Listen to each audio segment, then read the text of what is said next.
What do you think of when you hear the word literacy? Most people would say literacy refers to reading and understanding text. But what if I told you there are other kinds of literacy? Have you ever tried to read an image? Visual literacy refers to the idea that people can read images, just like text, to find a deeper meaning and unspoken message.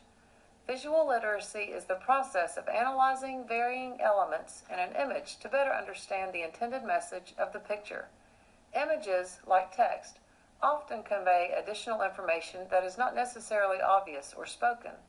In order to become visually literate, you must first learn how to identify elements in images that relay information or hold a symbolic meaning. Together we will look at several photographs that utilize one or more of these elements to convey a message, feeling, or idea.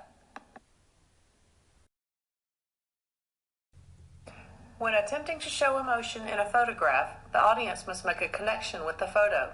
In order to do so, the photo must bring a certain emotion to the viewer rather than be a happy or sad feeling.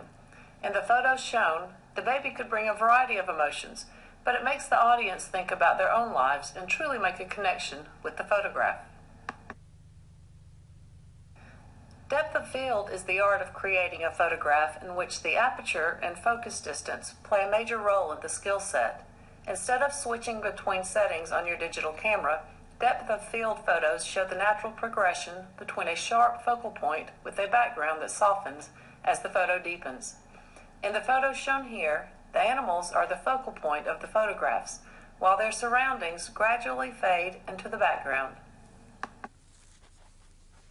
While shooting in direct sunlight, the key is to be very precise with the location of the photo in relation to the location of the sunlight. The white balance settings located on most digital cameras also play a major role in taking a photo in direct sunlight. In the photos shown, the placement of the photo is in a location in which the sunlight isn't directly hitting the lens, so that the sunlight is assisting the lighting of the photo and not causing any direct damage to the photo.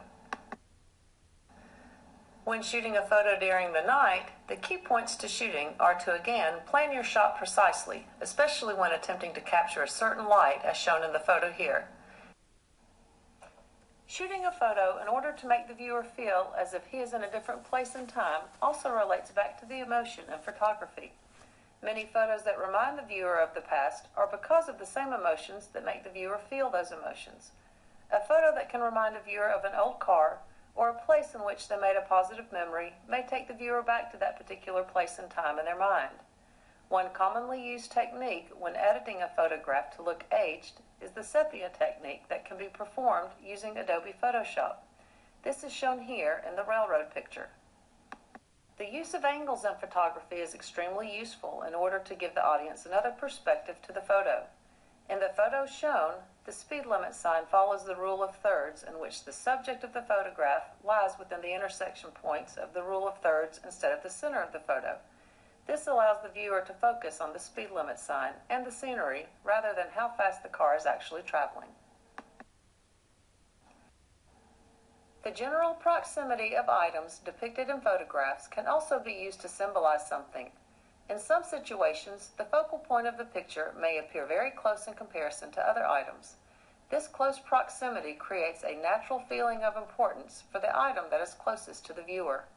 The subject will likely catch the viewer's eye first and demand attention because it fills up more of the frame. These are just a few examples of the many ways pictures can relay a message or idea. In today's society, messages are delivered via graphics all around us, from advertisements to magazines to artwork.